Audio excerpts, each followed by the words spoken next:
ये जानेंगे उनके तजुर्बों के साथ। प्रहलाद जी, आपकी बात।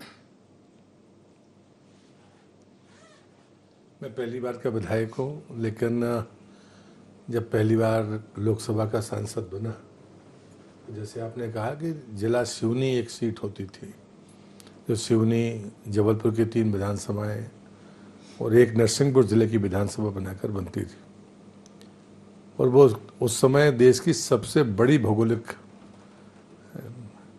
रकबे वाली सीट थी जी। लेकिन जब पहली बार अवसर आया चुनाव लड़ने का, तो मुझे लोकसभा का ही चुनाव लड़ने का मौका आया। लेकिन संयोग से, मैंने दुर्भाग्य कहूँगा ना सौभाग्य कहूँगा जी, संयोग से ऐसी परिस्थितियाँ बनी कि विद्रोह हुआ, और मैंने सार्वजनिक घोषणा की कि मैं अगर चुनाव जीत गया तो भी मैं संसद में ऐसे नहीं जाऊंगा, अगर हारा तो आखिरी चुनाव है, पहला और आखिरी चुनाव है। लेकिन जनता ने मुझे चुनाव जिताया, और ऐसे व्यक्ति चुनाव हारे जो 77 की लहर में भी नहीं आ रहे थे, आदरणीय स्वर्गीय गार्गी शंकर जी मिश्रा जी। और जो गठबंधन के उम्मीदवार थे उनकी जमानत जब्त हुई, और मैंने कहा था कि यदि जमानत जब्त नहीं होगी तो मैं संसद में नहीं जाऊंगा। नहीं, तिवारी जी।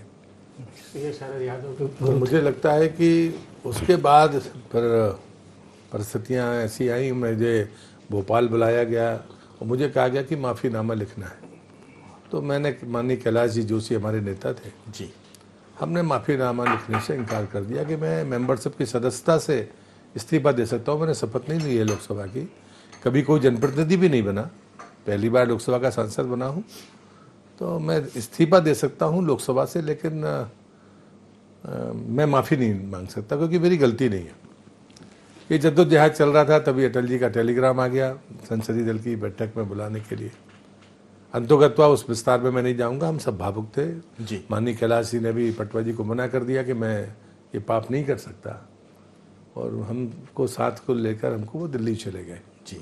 और वहाँ पर प्रभाष जी जैसे लोगों से पहली बार अटल जी ने मेरा परिचय कराया, और जनसत्ता के 3 कॉलम होते थे सेकंड पेज पर, उसमें एक में मुझे स्थान मिला। तो ये प्रारंभिक ऐसी परिस्थितियाँ थीं जिस बात के लिए शायद मेरे जीवन में एक नए अनुभव थे, लेकिन मुझे अटल जी की वो बात आज भी भूलती नहीं है। उनने मुझे कहा था कि एक बार जीतना आसान है जी, लोकतंत्र में पुनरावृत्ति कठिन है, और मैं दूसरा चुनाव हारा। कारण भले भी हो कि राजीव गांधी जी की हत्या हुई इसलिए हार गए, कारण जो भी हो, लेकिन ये सच है कि एक अनुभव और तजुर्बा जो कहता है, अगर हमने उसको बहुत गंभीरता से नहीं लिया तो परिणाम सामने दिखते हैं। दूसरी बात, उनने जो हम जैसे लोगों को सिखाई थी, तो बेबाक तरीके से वो कहते थे कि ये दिल्ली माया नगरी है, यहाँ पर प्रश्न लगाने के पैसे मिलते हैं, प्रश्न वापस लेने के पैसे मिलते हैं, अनुपस्थित होने के पैसे मिलते हैं, बिकना है या नहीं बिकना ये तय करना होगा। तो मुझे लगता है कि इतनी बेबाक तरीके से कोई कह नहीं सकता, पर संसद के भीतर कैसे बैठना, तो जो सीट आपको मिली है उसके अलावा आपको कहीं नहीं बैठना, बेल में आपको नहीं जाना। अगर आप में सामर्थ्य है और आप पढ़ते लिखते हैं, लाइब्रेरी में जाते हैं, विषय को अपने सीमित समय में रख पाते हैं, तो आप मानकर चलिए कि सदन और आसंदी दोनों आपको ध्यान में रखेंगे, और इसलिए बेहतर है कि हम मर्यादाओं का पालन करें। और मुझे लगता है जो अंतिम बात उन्होंने मुझसे कही थी, जिसका मैं आज भी पालन करता हूँ, उन्होंने कहा कि भाषण देने के लिए संसद में मत आइए, भाषण सुनने के लिए आइए।